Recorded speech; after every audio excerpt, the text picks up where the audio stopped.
Siomra Beag. Hello, ladies and gentlemen. Welcome back to Untitled Digital Showroom Room.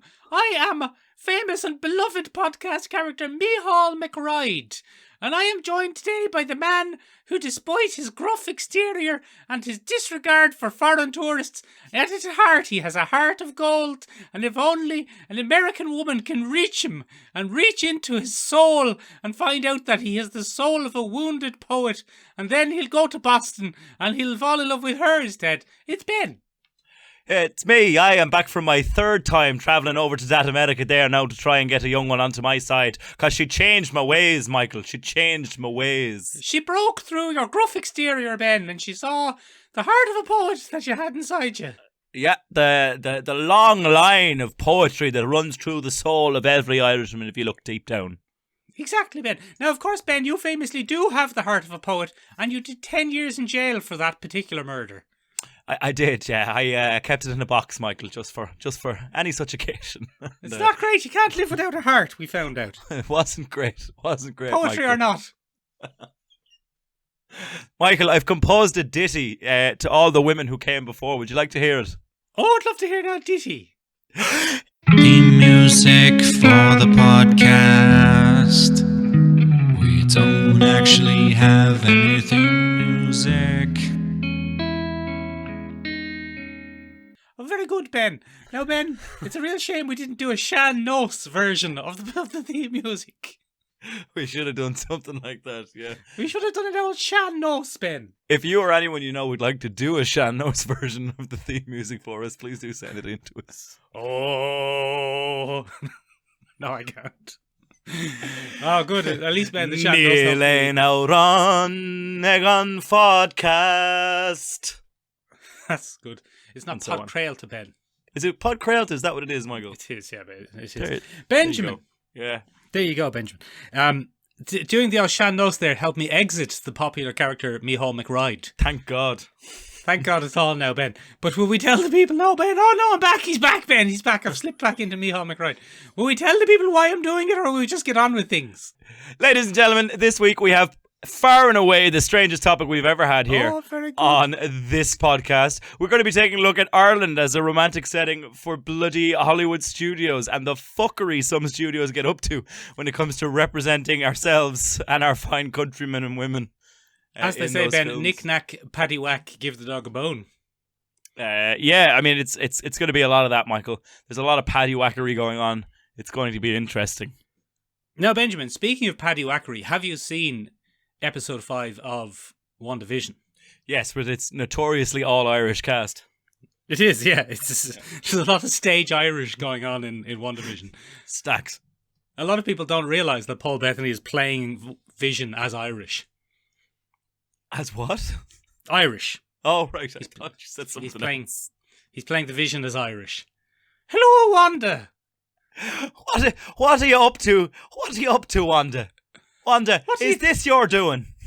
Wanda, what's going on here at all? There's an awful lot of fucking messing going on, and I've this now sneaking suspicion that it might be yourself. Now, Wanda, you know as well as the next man that I have a pure soul of mischief, but this is a little too much mischief for me now. A little too much mischief for me. You got a bit Northern Ireland there now, you went. Yeah, I tilted up there now. Benjamin, let's get back on track here, because people, despite my constant protest, people actually don't enjoy the character Michaelandbenjaminspodcast. I doubt they do. Yeah, go on. He's been variously described as obnoxious and very annoying, and also the reason I stopped listening. That's interesting, because that's the exact same description of Tom Cruise's character in the movie Far and Away, which we'll get to later in this episode. We'll get to that. We'll get to that later in this episode, Ben. Benjamin. I tell you what, though, we're going to go heavy spoilers now for WandaVision episode 5. Hefty spoilers, ladies and gentlemen. Big old spoilers, Ben. You ready? Yeah. You ready for them? Are you ready? All right. Don't be listening to this now if you've not seen WandaVision episode 5. Stop it. Put him in a box. You can't put him in a box. You can take his land, but you'll never put him in a box. Jesus Christ. Benjamin. Yeah. The absolute sheer audacity of WandaVision episode 5. The absolute balls out cheek of them. Do you know what, Michael? I sat down to watch this episode going 25 minutes. I'm in, I'm out. Fucking 41 minutes, Michael. They're getting longer, Ben. They're getting longer to match the sitcom format they're following. I don't think that's what it is, Ben, because the sitcom that this episode is based on, Family Ties, is... Is it Family Ties? It took me ages. It's Family Ties, Ben. You'll want to take a look at the opening title sequence of Family Ties, and you'll be caught right up. That'll be it. That'll be it. That'll get you up to date. You can do it on your next Instagram post. I will, Michael. I plan to do exactly that. Do very good, Benjamin. Yes. So what's going on is, what was I saying? The audacity, the balls. The audacity, the the absolute audacity of them, Ben. So, Benjamin, let's just get straight to the point here. Evan Peters is in it. Yeah. And he's playing Quicksilver. And fucking hell, Ben, the audacity. If you throw your mind back, Ben, harken your mind back to about 2 years ago. Yeah.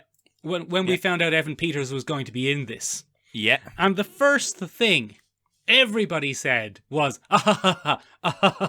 Evan Peters is going to be in it. Wouldn't it be mad if he played the character Quicksilver? And everyone went, you know what, Brian? You're so right, that would be mad.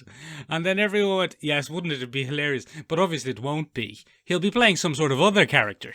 Because we couldn't possibly do that, because we've already cast Quicksilver in the MCU. Yes. And Evan Peters is already Quicksilver, Ben, in the X-Men. Yes, and that's a different property. That's a different property. You can't do that. That's mad. That would be like having Michael Fashty Big. That would be like having him show up as Magneto. Magneto, famous X-Men villain. Magneto. Yeah, Magneto. So, Benjamin, then the kind of conversation about Evan Peters switched to, I bet you he's going to be like some sort of speculum, some sort of spectrum. I can't remember the spectre, some sort of evil ghost thing sent by Mephisto, or maybe whatever he'll be the evil Mephisto. Oh yeah, that would have been good, wouldn't it? Yeah, he'll be some sort of creepy weepy thing. And then only last week, Ben, we were speculating, wouldn't it be funny if he played Speed? Yes, which is the young is it Tommy? It's Tommy, isn't it? Tommy, who grows up to be Speed in the Young Avengers. And wouldn't that be funny? Because, you know, he was Quicksilver in the X-Men, and then he plays Speed in WandaVision. And, you know, there's a certain irony and a bit of a... But, Ben, after all, Ben, it was the most obvious answer the whole time. He is playing Quicksilver. The balls on this studio, Michael. The balls on them. Absolute balls on them, Ben. My favourite bit is the casual Darcy acting as the fans thing, where she goes, she recast Pietro. And I was like, good. Darcy, you know everybody's sitting at home going, what? Darcy and Jimmy Woo are us, Ben. Darcy and Jimmy Woo are... Kat Dennings has been asked about this, Michael, and it's my favourite thought ever. She wants a spin-off between Darcy and Jimmy Woo. I'm all for it. Yes, solving X-Files type cases. Yeah, I'd watch a Monica Rambeau, Darcy, Jimmy Woo show. Well, with the three of them going around solving mysteries in the Marvel Cinematic Universe. Yes, a Scooby-Doo with a serious edge and no dog. Yes, Ben, they made that show. That show was called Agents of S.H.I.E.L.D. and it wasn't very well received. Yeah, because it was shit. So, what, to start again? Do the whole thing again? Yep, just do it again. Do it better. Just start again. Just do it again. Start again from scratch. Yep, just do it again. Alrighty then, great. Benjamin, the absolute balls, though, of having Quicksilver be in this. Yeah, the cojones, Michael. The cojones. Fucking crazy, Ben. I said, how very dared they. I couldn't believe it. I'm delighted, because I think Evan Peters makes a far better Quicksilver than... What's your man's name? Aaron Taylor-Johnson. Yes. I think that's a far better fit. I think he's a more charming actor. But then again, Michael, we got to see a lot more of Evan Peters as Quicksilver than we ever did of Aaron Taylor-Johnson as Quicksilver. We did, Ben. And don't forget about Evan Peters' Quicksilver. He's quite amusing and diverting. But what really made him a fan favourite was the stopping time scene. Yeah, that's true. If I could take time and put it in a bottle or some such. Yeah, those are the exact lyrics, Michael. Exact lyrics and tune. Yeah. So Benjamin, the problem with that was though they made him so comically overpowered in the X-Men films that they basically had to find a way to take him out in every subsequent film after that. Yeah. So I mean, in X-Men, break his ankle. Yeah, was that First Class? No, it wasn't First Class, was it? It was. He breaks his ankle in Apocalypse. In Apocalypse, he breaks his ankle. In Jean Grey is Evil Now, he gets stabbed in the leg or something.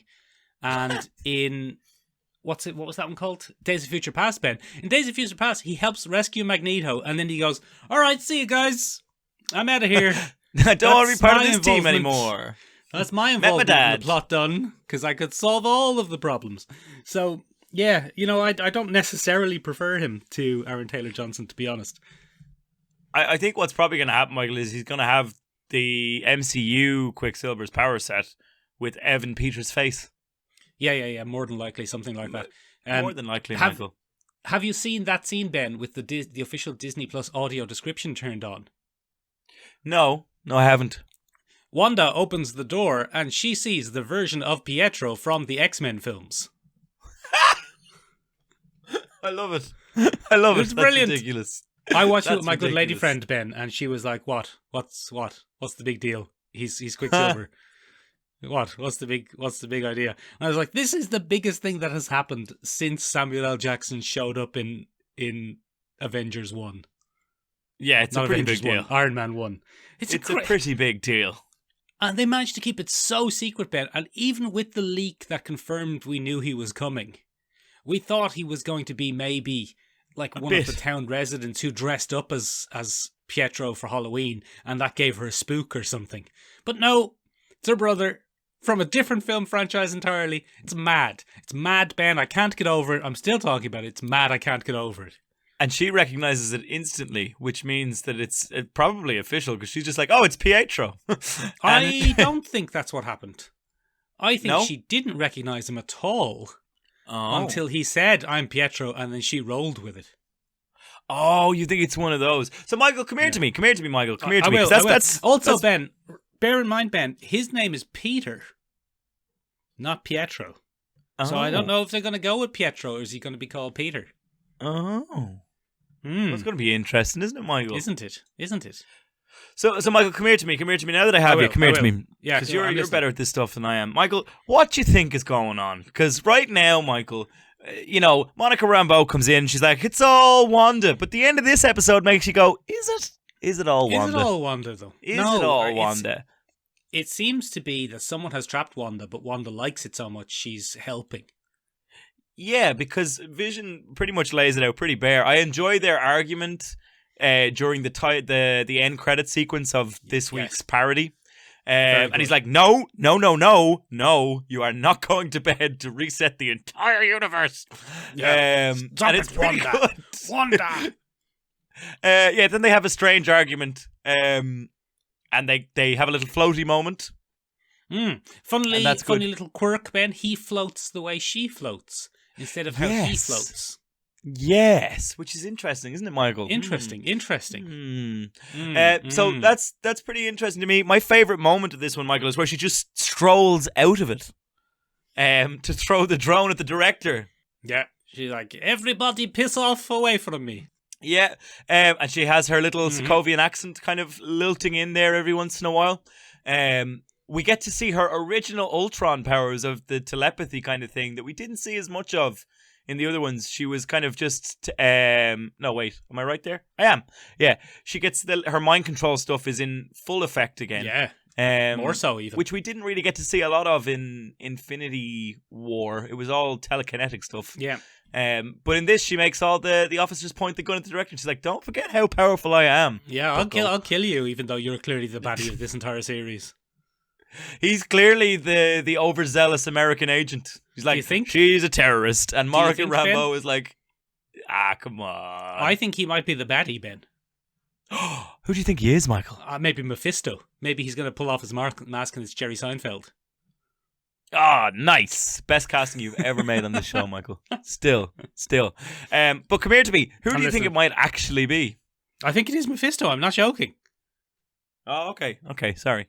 Yeah, I think it might be a Mephisto type That'll character. be interesting, Michael. That'll be interesting because then we'll get the Doctor Strange and the Mountains of Madness. Exactly, Ben. That's the which whole is thing, definitely isn't it? the accurate title. No, it's not, Ben. Accurate That's title. a Lovecraft thing. Benjamin, did you like how Darcy called it the Hex? Yeah, that's fun.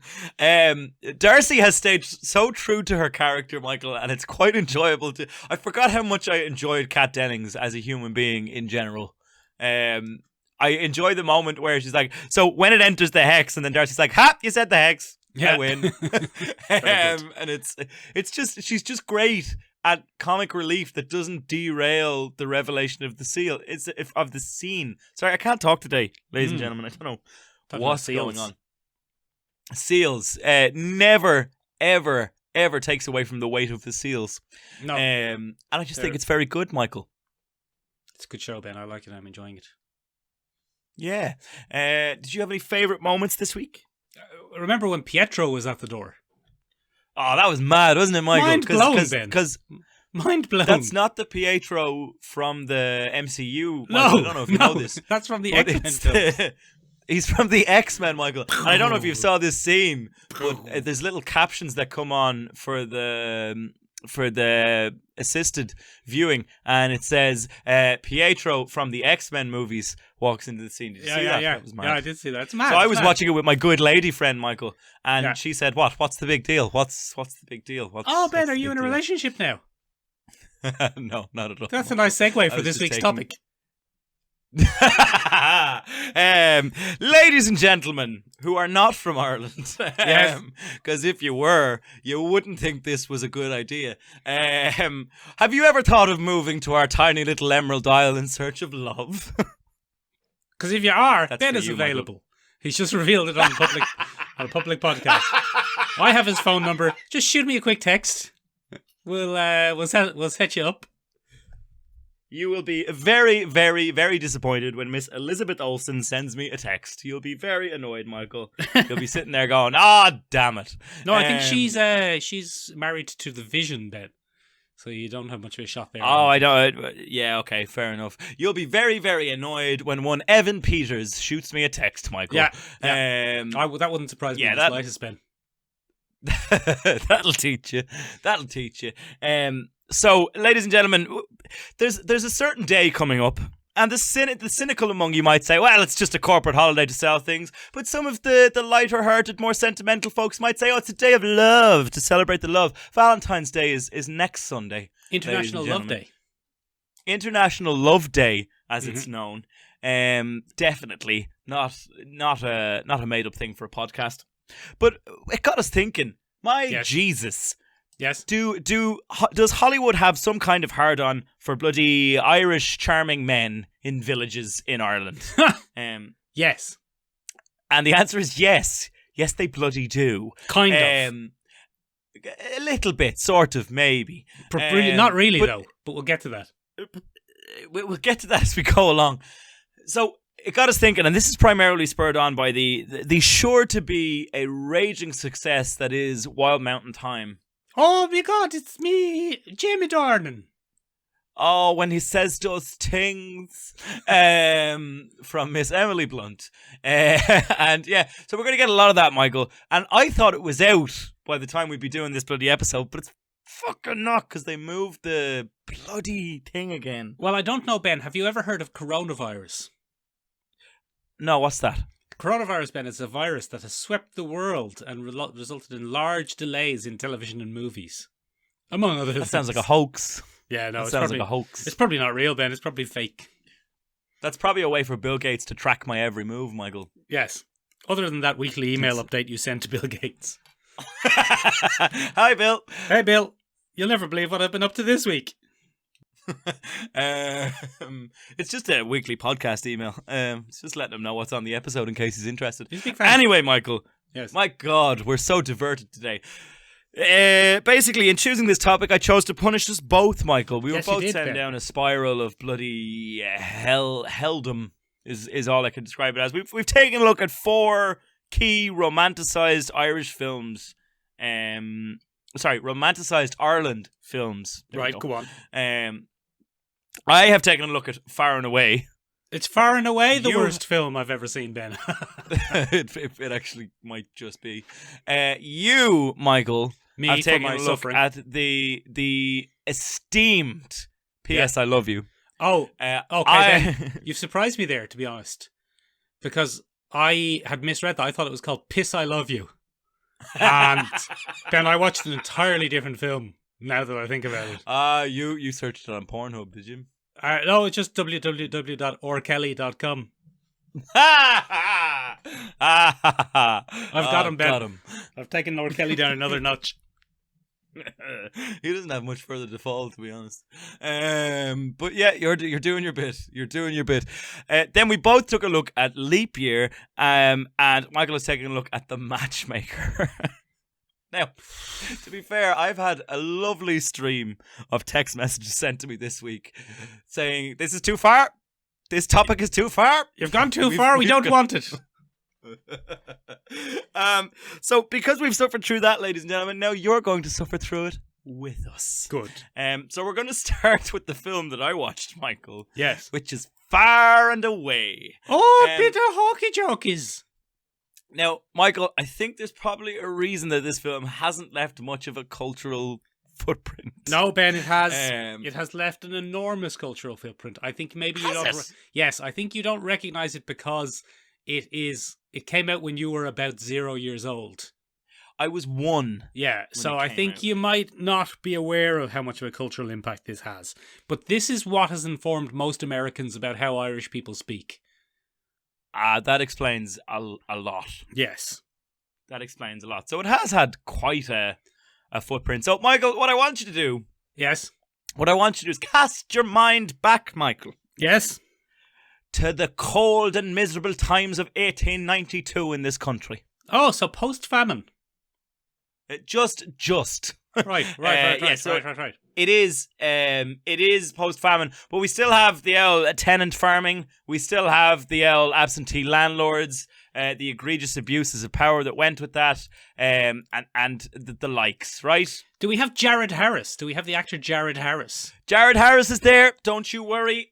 So what we're treated to, Michael, is a Hollywood version of the hardships of famine life, in Ireland, right? Right. And one of the introducing scenes with young Jared Harris. Yeah, who's JH as he's called. Yeah, JH. Often part of an oppressed minority, Michael. It seems to be one of his key roles. Ben, I don't know if you've been watching the TV show The Expanse. I have, yeah. But Jared Harris is in The Expanse, Ben, and in The Expanse he plays a character in the OPA. And the OPA, Ben, are the IRA. Roughly. And Jared Harris speaking. essentially plays Space Jerry Adams. Yeah, but a bit, no, he does. He's Jerry Adams exactly to who he Spás. plays. That's who he plays. You're going to give us a round of that famous OPA impression you've been working on? Beltaloda, we have got to always look out for the belt. It doesn't matter if your accent is consistent or inconsistent. It does, as long as it is somewhere vaguely foreign and beltish. Nice. That's the best it's been. Thank you. I've been working on it. The best it's been. Thank you, Ben. I'm looking forward to hearing it next week where we drop in on Michael's accent challenge. Yes, Ben. I'm just doing... So he essentially plays Jerry Adams in space because the OPA is the IRA. So I suppose one of the reasons, Michael, that this film was so influential is because it has two of the biggest bloody 90s Hollywood stars in the world attached to it. We Jared have Harris. Jared Harris. Yes. Jared Harris. And Cyril Cusack. Right. Oh, yeah. Big stars. Yeah. Huge. So anyway, it had Tom Cruise and Nicole Kidman, Michael, at the early days of their superstardom in 1992. And Tom Cruise is playing one Joseph Donnelly. Oh, that sounds very Irish. Okay. And young Nicole Kidman is playing none other than Shannon. Shannon. Which is very Irish. Yeah. Shannon. Yes, that's how it works. Anyway, poor old Joseph Donnelly, he's one of the tenant farmers, Michael. Oh, of course he is, yeah. And I do believe we could play a very effective drinking game if all we did was drink whenever the word land is dropped. Me land Land is what I dream of. Land is freedom. There's land. My God, do they love the word land here. So anyway, what happens is poor old Joseph Donnelly's papa, Cyril Cusack, is passing away, and he's never had his freedom, Michael. No. He's never had his freedom. He's worked for the landlord for all these years. He's never had his freedom. And on his deathbed, young Joseph Donnelly, who's nothing else in the world, because an Irishman without his family is nothing. Nothing else in the world, Michael, and he vows revenge against the evil landlords. Joseph Donnelly will take back his father's land. And so he storms up to the house by himself. Yeah, the big house. Does he sprint? He tries to. Does he do a Tom Cruise sprint? Well, no, that comes later, Michael, in Oklahoma, but we'll get to that. So anyway, he takes on the landlord. It doesn't go great. No. He's captured. He's about to be sent out for treason and the likes. And for some reason, Shannon takes a right shine to him and his dreams of freedom. And so she frees him. And they slip off to America together, Michael. Oh. On the big long boat. And what happens is they both land in that America. And then we get the immigrant story of... the immigrant story of two young Irishmen, Irish people, Irishes, two young Irishes making their way in the big smoke. But Michael, it gets better. It gets better. Naturally, the hard economic circumstances of new immigration hit them both very hard, and their love story doesn't have a chance to blossom. Oh no. I know. So anyway, they then hear about land. Is there any land, Ben? There's land going if you go to Oklahoma. And that's based on a real-life event called the Oklahoma Land Rush. Mm-hmm. So anyway, the pair of them to go out there, but separately. And Tom Cruise hasn't seen her in 8 long months, right? I thought you were going to say But then years. he finds out, when he moves out to Oklahoma, that who came along in the meantime, Michael? Only Jared Harris. The actor Jared Harris is there. Who comes out to there? Only bloody Nicole Kidman's entire landlord family. Oh, no. They experienced a bloody peasant revolt back in Ireland. They've moved out to Oklahoma as well. So now, Tom Cruise is out in Oklahoma. He sees Nicole Kidman. He wants her back. But the bloody landlord family's like, stay the fuck away from my daughter. Right? And there's a whole thing, Michael. There's a whole, there's a land grab. There's a little mini revolution of the working class finding equality in Oklahoma. And eventually they fall madly in love with each other. Because, you know, one of my favorite things about it, Michael, is that one of the great symbols of freedom is a horseshoe. Oh, right. I don't know why I feel that's racist towards Irish people, but I do. There's an astounding attempt at what you would call an Irish accent from one Tom Cruise. It's excellent, isn't it? It's one of the best ever committed to film. Yeah. Oh, it's rough stuff. We get the Tom Cruise run in full effect, Michael. Does he do a run? He does a run through a war-torn Oklahoma. Oh, very good. And he's on full sprint. There's some excellent back and forth between Nicole Kidman and Tom Cruise as they argue heatedly in kind of a flophouse hallway. That's probably the most famous scene, Ben, from Far and Away. Yeah, where they're having it now. I could make as much money as you if I wanted. Tell me that you like me hat. Tell me that you like me hat. Do you like me hat, Shannon?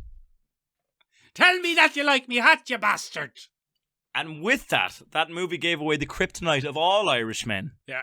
Which is, say something nice about our hats and we're yours. Well, that's it. That's all. That's uncontrollable.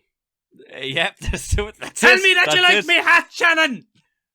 And then the most famous line from all Irish women is "Keep the hat on." Keep the hat on, Paddy. And that's how you know. That's how you know you found the one. You can leave your hat on.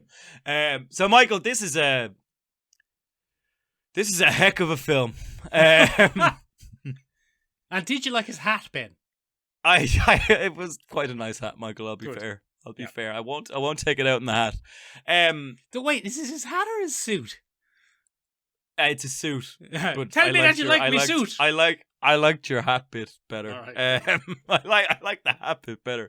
It's his suit in real life, Michael. He said, "Tell me that you like my suit." So what we see, Michael, there's bloody bare knuckle boxing at one point. Oh, yeah. Where Tom Cruise, the scrappy little Irishman who could, wins because he's got an Irish fighting spirit. Oh yeah. Never mind, Michael, that he gets knocked in his arse in the first act when he tries to take on the landlord's guards. But no. When he gets to that America, he suddenly becomes a bloody pit fighting extraordinaire. He's got that Irish fighting spirit, Ben. Yeah, he's got that Irish fighting immigrant spirit, never give up, never say die.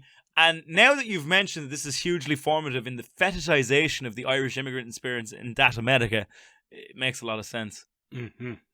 It's a disgusting representation. It's also a very whitewashed representation of tenant farming and indentured servitude, and it's pretty interesting. Hold on a minute now.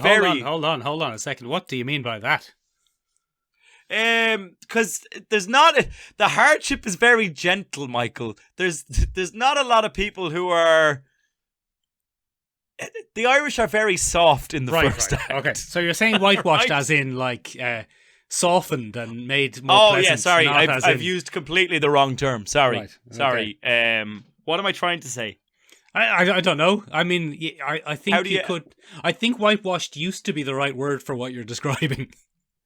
Oh, okay. But now it means just removing people of colour from the history. Oh no, they didn't do that.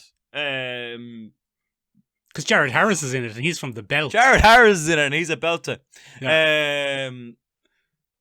Don't worry about it, Ben. Don't worry about it. They've romanticized the hardships of that time.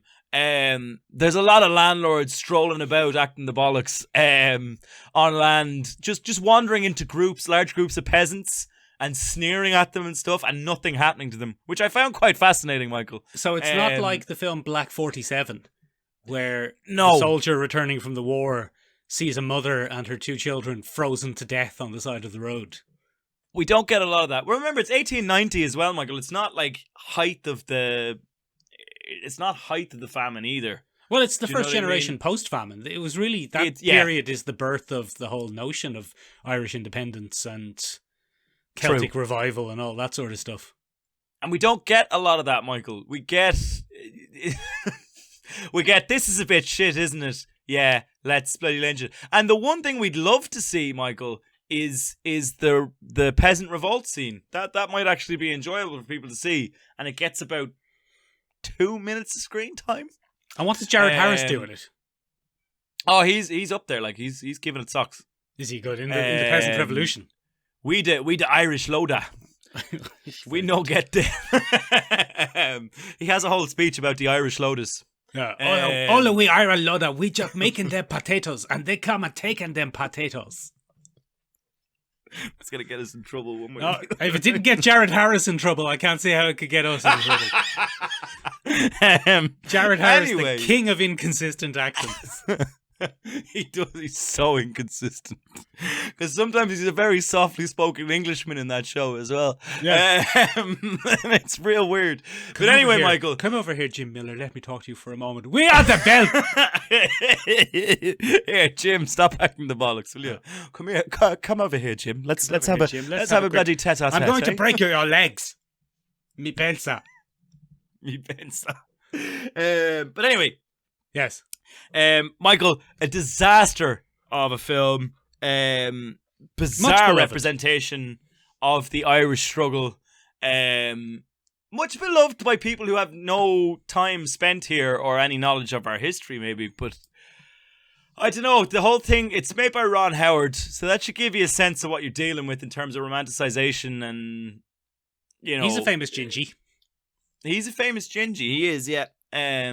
But it's very much based, I think, on the exaggerated tales that people might have, you know, come up with back in the day to tell their grandkids 2nd or 3rd generation Irish American. Do you know what I mean? About the fighting Irish and stuff like that. Yeah. It's really born of the nostalgia, I think, that people probably had for their country back in the day. And it's, like I said, it's very romanticized.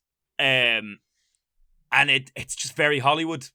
Benjamin, I watched the film, which has a much more tragic history in many ways. Okay. I watched the film, Ben, Piss I Love You, starring R. Kelly. I am, of course, joking, Ben. I watched the film P.S. I Love You, starring Hilary Swank. Hilary Swank, yes. Very, very famous. Oscar-winning actress, Hilary Swank. Yes. But Hilary Swank, Ben, tends to be in serious films where she can gurn and grimace. And this is not that kind of film. It stars Hilary Swank and noted Irishman Gerard Butler. Yeah, he's famously Irish, Michael. Yeah, he's from Upper Ireland. Yes. Which is a short boat trip away from Ireland. us lower Irish Yes, down yeah, here. yeah. Also sometimes known as Scotland. Occasionally called that, yes. But Occasionally. as we know, Scotland is actually an oppressive and unfair title. We actually call it Upper Ireland. Upper Ireland and Lower Ireland. Yes, That's what they are. very, They're almost exactly the same. Yes, different accent. The accent No, Michael, because you'll remember this year, Michael. Jamie Dornan said, "I'm only about an hour's drive from where the film is set in Wild Mountain Thyme," and that was Jamie Dornan comparing Belfast and the Republic of Ireland accents. Mullingar. And those, Michael, are almost exactly the same. But you know what, Ben? Jamie Dornan can fuck off. At least Jerry B has created this abomination out of ignorance rather than smugness. Because Jerry B's accent, Ben, awful stage Irish ridiculousness. Holly! Yeah. Holly, it's me, Jerry, your husband from Ireland. Oh, look at me underpants, they've got a shamrock on them. Oh, it's an absolute abomination of an accent from Jerry B. And really, Ben, the real tragedy of the film P.S. I Love You, which is not, as you led me to believe, a rom-com, Ben. It is, in fact, a rom-dram.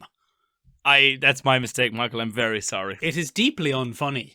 But the real abomination, the real sadness of the movie P.S. I Love You is it's based on a book, Ben, called P.S. I Love You. By one Cecilia Ahern, Michael. Who is a real Irish person. A real Irish person who should know better. She does, Ben. She does know better. I have read the book P.S. I Love You. The book P.S. I Love You, Ben, is set in Ireland with Irish characters, with Irish values. No. Yes. No. Yes. So have you seen the film P.S. I Love You, Ben? Yes. There are a lot of things in P.S. I Love You which aren't from the book. For example, the whole idea of her finding her meaning in life at the end by becoming a shoe designer.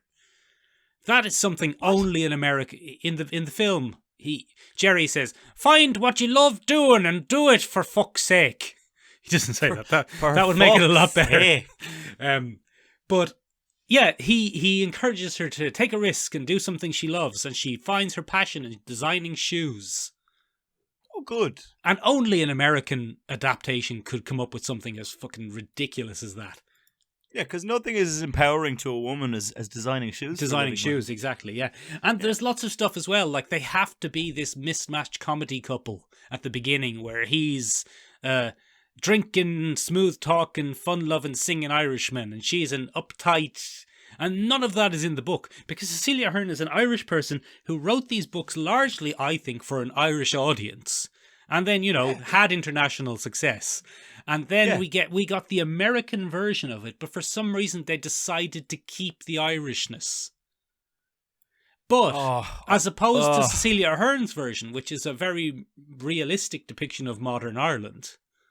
It's, well, I mean, it's not a hyper-realistic, it's not. And then I saw two fellas fighting and one of them called the other a gowl. But, it's just set in real Ireland. It's set in real modern Ireland. Yeah. That's in reference to an internet video, Ben, from Limerick from about 5 years ago. What was I saying? Yes, but this isn't. This is romanticised Ireland and romanticised Jerry Butler Ireland. And the real... awful crime of this film, which is no good. It's a no good film. It's not a good film. It's a no good film. Is I counted, Ben, 2 Irish people in this film. Okay. 2. And it's Jerry Butler's parents, and they have one scene. Yeah. And everybody else is not Irish. It's filmed in Ireland. About half of it is filmed in Ireland. What would you say, Jerry? What would you say the character Jerry Butler's favourite song is, Ben, in this? Is it With or Without You by U2? No, it's Fairy Tale of New York, man. Yes, maggot. We love that. But so Jerry Butler, obviously, Jerry Butler's Scottish. He can't do an Irish accent. Literally to save his life, it kills him in this. He dies of a brain tumour. I think because he's asked to, not the actor Jerry Butler, the character. Oh, thank God. They said, do an Irish accent there. And he says, I can't do an Irish accent to save my life. And then he dies. So... He's not Irish. Yes. None of the other characters. She goes to Ireland, Ben, and she meets a replacement Jerry Butler. A better Jerry Butler. And he's played by your favourite actor and mine, Jeffrey Dean Morgan. Is he an Irishman? He plays an Irishman as well, yeah. And you'll notice Jeffrey Dean Morgan, famously also not Irish. Not at all. Although, to his credit, he underplays the accent by being a bit mumbly and not talking very clearly. And That's a smart man. He gets away with it a lot more than Jerry Butler did. That's a smart man. But that's the real tragedy of this film, Ben, that there were clearly no Irish people involved in it whatsoever at any stage. That's awkward, isn't it? I mean, it's a very nice... It did wonders for the Irish tourism industry. Yeah. With people coming to see the Wicklow Mountains National Park and getting lost and meeting a man with the gruff exterior but the heart of a poet. Sure, look, we're all like that, Michael. We're all like that, You've tomes of poetry on that shelf there behind I don't, you. Benjamin. I fucking hate poems. I hate them. You've tomes of poetry there written in your own blood, Michael. Blood and whiskey that you mix together for ink. Yeah, exactly. So, yeah, it's no use, Ben. It's no good. It's not a very good film. Even the ending, Ben, is so... there's 3 Irish people in... There's 3 Irish people. I forgot. Kathy Bates is in it.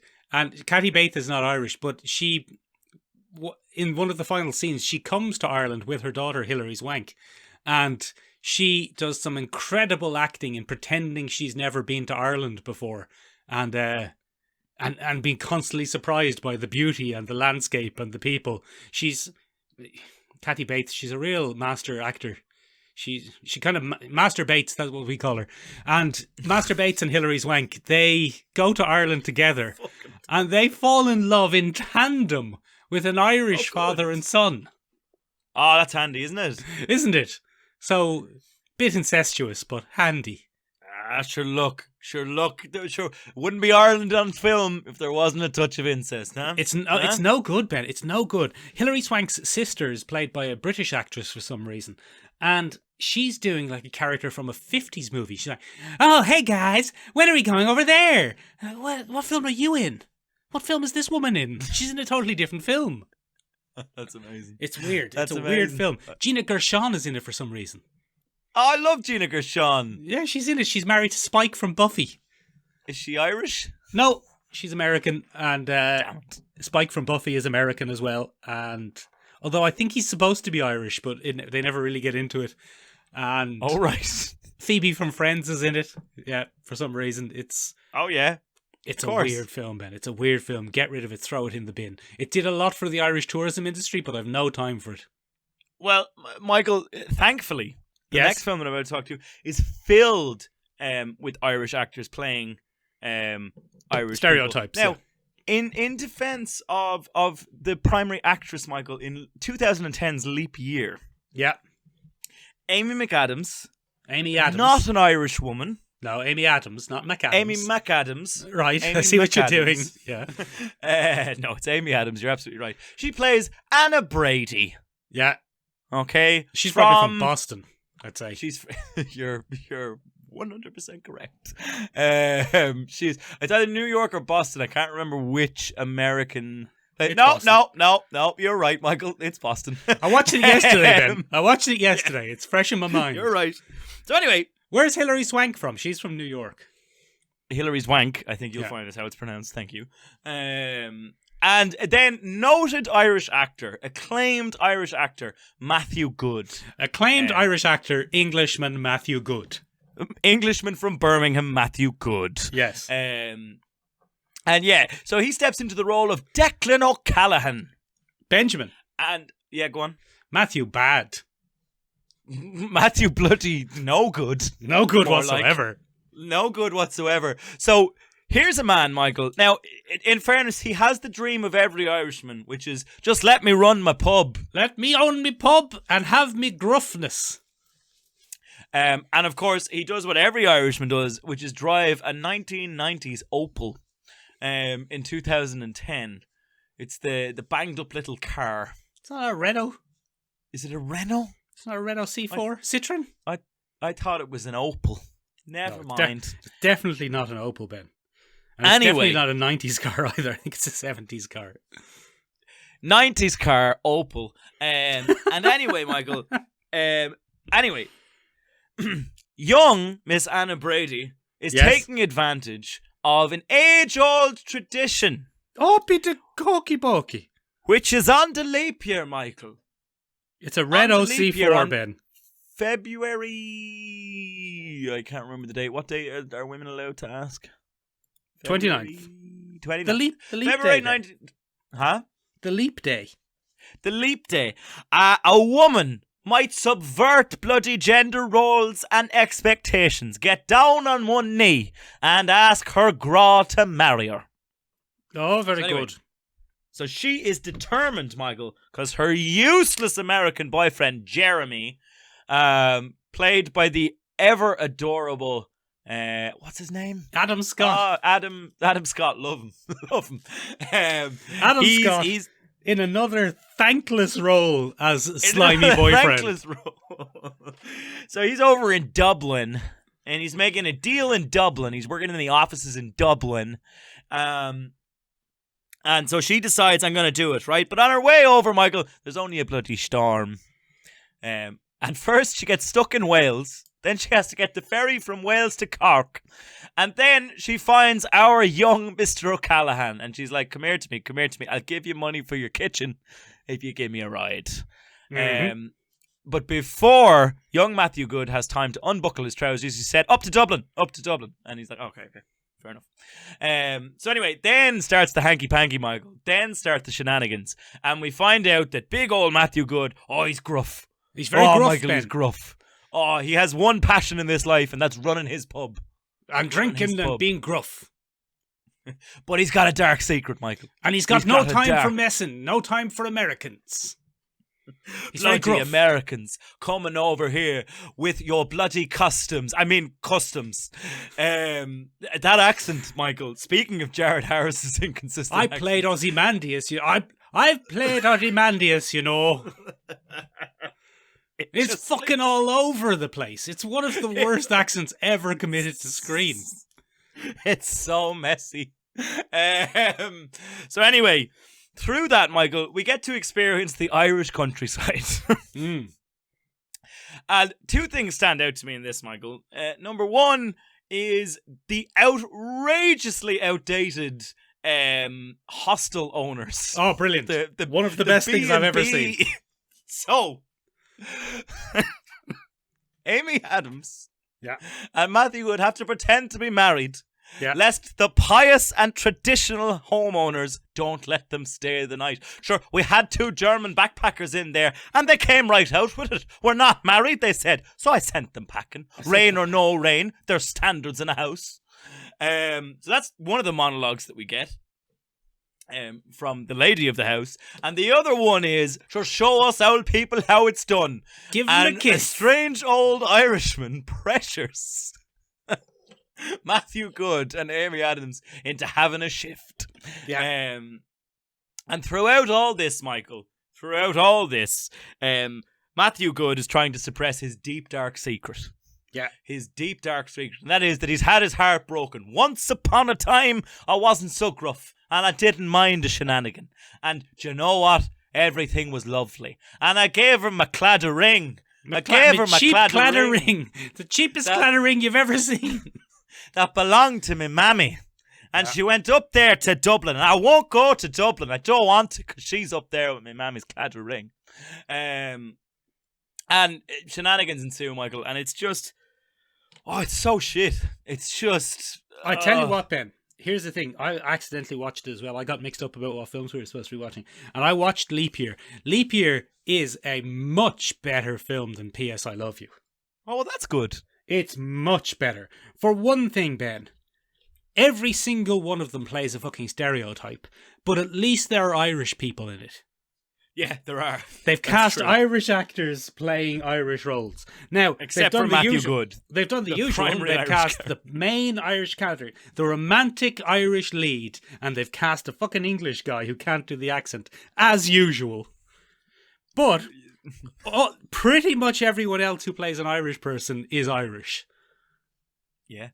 And I mean, it's a reasonably accurate representation of a trip across Ireland as well. The wedding is an interesting scene, isn't it? Yeah, well, that was the thing. At least at the wedding almost felt out of place because the bride, the actress playing the bride, is an Irish actress, but that was so naturalistic. That was like a real Irish person. It's really normal in the middle of the thing. And she looked like a normal Irish woman, and the whole wedding seemed like a normal Irish wedding. And I was like, why have they briefly transitioned across to the real world?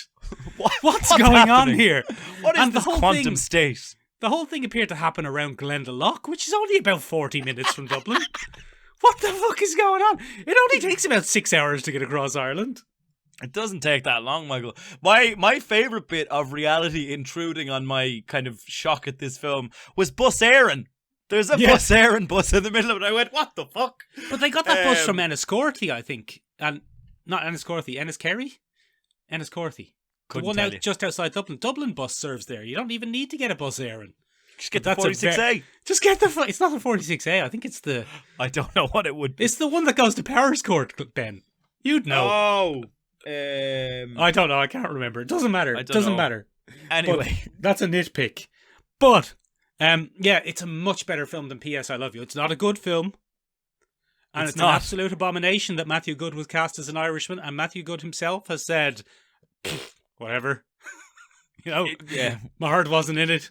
I don't know if you've read any interviews, but Matthew Good did it because his lady friend has just had a new baby. And he needed the money. Well, it wasn't that he needed the money, it was that he didn't have to go to Hollywood. Oh, I mean, that makes a lot of sense. He was able to film it in Dublin, mostly. And that's a hop, skip, and a jump from Birmingham, where he could go and see his wife and child. That's pretty good, isn't it? I mean... Yeah.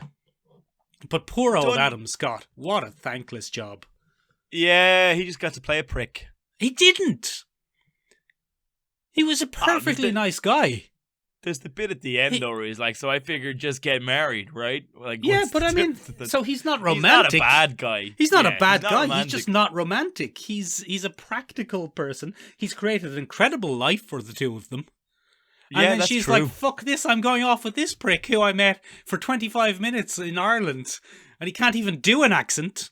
I think it's Pub Paddy. I think that's his name in the film, isn't it? Paddy Pub. Like, Ben, as I'm getting older, Ben, and as you know, I'm rapidly approaching 40, I'm relating more and more to the stable boyfriend who's... well, you would. Yeah.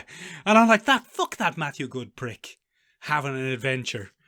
But that's a natural part of any rom-com, Michael, because quite often the male protagonist in a rom-com, be they the main character or the main character's love interest, they're awful intruding pricks. Like the end of, what's the one with Daniel Radcliffe and Harry Potter. Imogen Poots? No, there's one.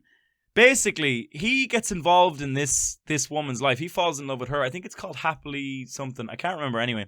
But anyway, he gets involved in this woman's life, and it's set in Dublin, Michael, so it's still tangential to us. But basically, she has a little life in Dublin with a fella, and she lives with him, and the fella's lovely. The man that she has is lovely, but Daniel Radcliffe can't let it go because he's like, we're meant to be together. And at one point, Michael, it has what can only be described as a wonderful revenge fantasy scene for the long-term boyfriends who have suffered through these films, right? Does he beat up Daniel Radcliffe? He does. Good. Daniel Radcliffe turns up on his doorstep, knocks on the door, the boyfriend answers, and Daniel Radcliffe tries to do his charming, like, I just need 5 minutes. And your man just clocks him straight in the nose and sends him down the Georgian steps of one of the houses that you see along the Lansdowne Road. And it's an immense moment. Fuck off, Daniel Radcliffe. Relief. It's just like, and but that happens a lot. Like, you're expecting throughout the whole film leap, you're expecting Adam Scott to be having an affair in Dublin or something. Because that's usually what happens in films like this. But no. He has to be a bastard. Yeah, he has to be a bastard. But all he is unromantic. So she leaves him, she leaves their life and her job, and she goes off to live with this fucking loser who fucking can't even do an accent. Anyway, Ben, I watched the last film on our list, called, as it was, The Matchmaker. Yeah. And The Matchmaker is a 1997 film, Ben. And Good God. it stars your favourite actress and mine, the prototype to Ellen Page, Janine Garofalo. Very fair. Very fair. Janine Garofalo, Ben, is sent by an American senator. A senator. A senator called John McGlory. And he's losing the election, Ben, in Boston. Yeah. And he needs to find some McGlorys in Ireland, to go and have a photo opportunity and have some Guinness in the pub in Moneygall, sorry. That's Obama. To go and have some pints of Guinness in the pub in Ballinagraa. Oh, Ballinagraa, which translates roughly to home of the love. Town of love, Ben. So Ballinagraa has an annual matchmaking festival. Of course it does, Michael. Where people from all over Ireland and the world come to find love. To get the ride. I mean, find love. And so Janine Garofalo ends up in Ballinagraa at the time of the matchmaking festival. And she is set to task on finding the ancestors of Thingy-Majiggy. Senator McGlory. Senator McGlory is based on John Kerry, Ben. I don't know if you know this about John Kerry, but John Kerry's family were from Eastern Europe. And They took the name Kerry before moving to Boston, and then moved to Boston and played up the Irish angle, despite the fact that none of them were even remotely Irish. What? So that's the that's the driving plot of this. Wow. But the main plot, Ben, we should do a podcast on that. That sounds class. Stolen like a Irishness. serial style. Oh, how Irish. Oh, no, what we call it, Michael? I don't know, but I'm talking about the matchmaker. No, wait. This could be a great podcast. We should call it Paddy Whackery. No, we've already done that. That's already a term that exists, Ben. No, but we call our podcast it, Michael. Like Paddy when we do a Whacker. podcast exposing American politicians who play up their Irishness. So, That'd be good. Janine Garofalo, Ben, she's in Ballinagraa. Go on. And she meets a gruff Irishman who works in the local pub. And, his heart was broken in the past. Matthew Good. No, it's not Matthew Good, Ben. It's noted Irish actor. What the heck is his name? David O'Hara. I don't know that name. Oh, hold on. I've just looked him up there on Facebook. He's Scottish. Get fucked. He's Scottish. He plays the exact same character that Matthew Good plays in Leap Year. He is exactly the same. Even Ben, his reason for being gruff is identical. You have his heart broken by someone who stole his mammy's claddagh ring. He had his heart broken by his wife, who left him, and she stayed in Dublin, and he came back down to the countryside. Ah. And she's played, Ben, by noted Irish actress Saffron Burrows, who you might remember from Deep Blue Sea a couple of weeks ago. Oh, no way! Saffron making the rounds. That's how you know this film was made in 1997.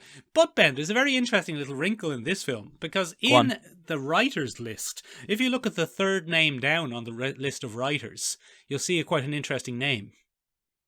Okay, do you want me to look this up now? No, it's Graham Linehan. Oh, what? Yes. So, I know Mr. Linehan has fallen out of favour recently. Rapidly. Very and rapidly. heavily. Yes.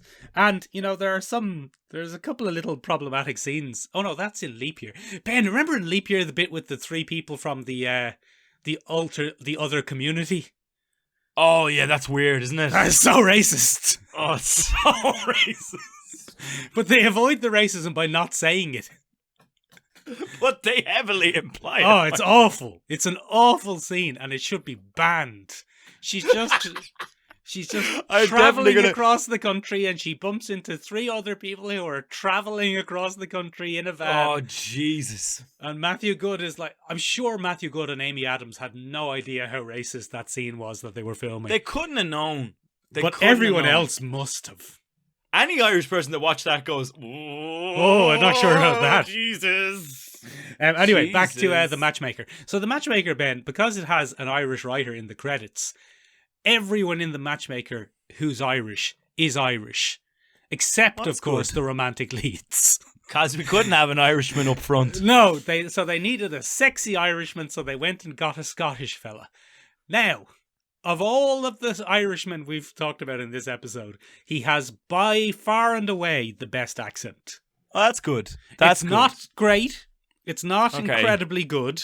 He Okay. doesn't pass as Irish, Right. but it's not standout comically bad. That's not too bad, Michael. Saffron Burrows is awful, but she only has Fair. 3 or 4 lines.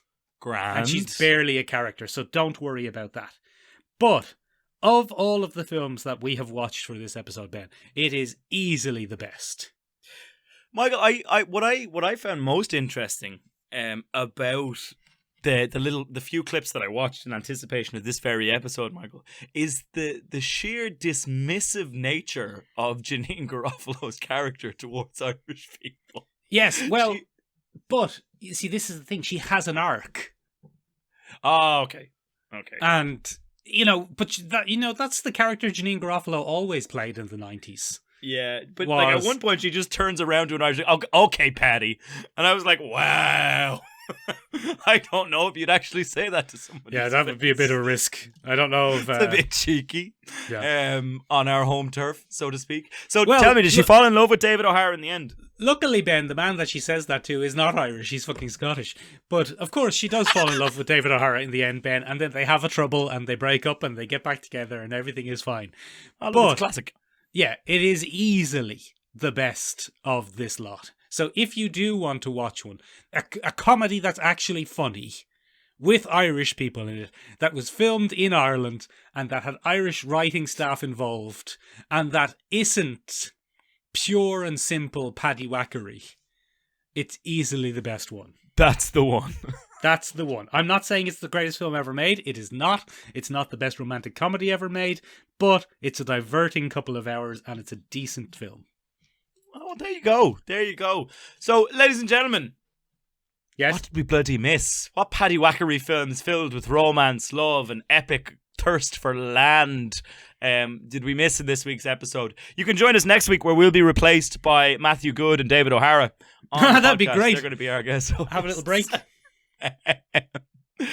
Next week, ladies and gentlemen, we are taking a look at Friends Become Enemies, the trope of converting certain enemies in your favorite comics, TV series, films into friends, allies, companions, whatever you want to call it. That's what we'll be taking a look at. So do get in touch with us for any of that. If you'd like to get in touch with us, ladies and gentlemen, you can find us in the following places. We're on the interwebs at www.seomrabeag.com, SEOMRABEAG.com.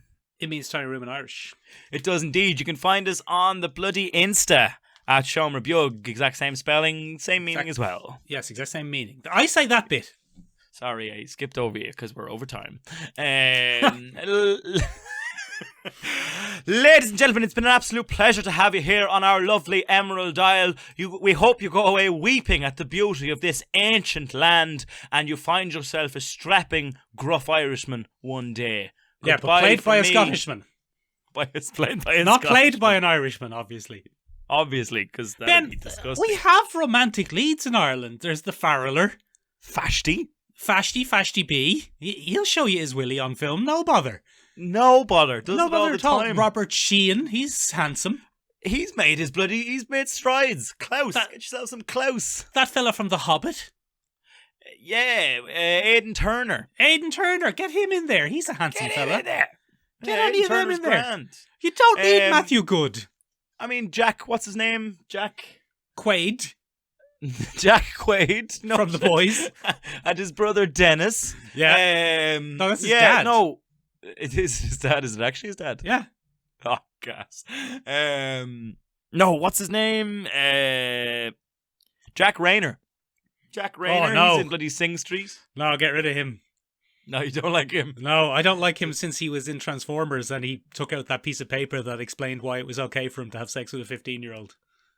Oh, yeah, I forgot about that. Never mind. Jack Trainor's cancelled. That's the end of that one. Rayner. That wasn't his fault. That was Michael Bay's fault, but still, he's tainted. Michael Bay is cancelled. That's it from us this week, ladies and gentlemen. We'll talk to you in 1 week's time. Enjoy your Valentine's Day. Bye-bye. Bye. Bye. What did you do? What the fuck am I doing?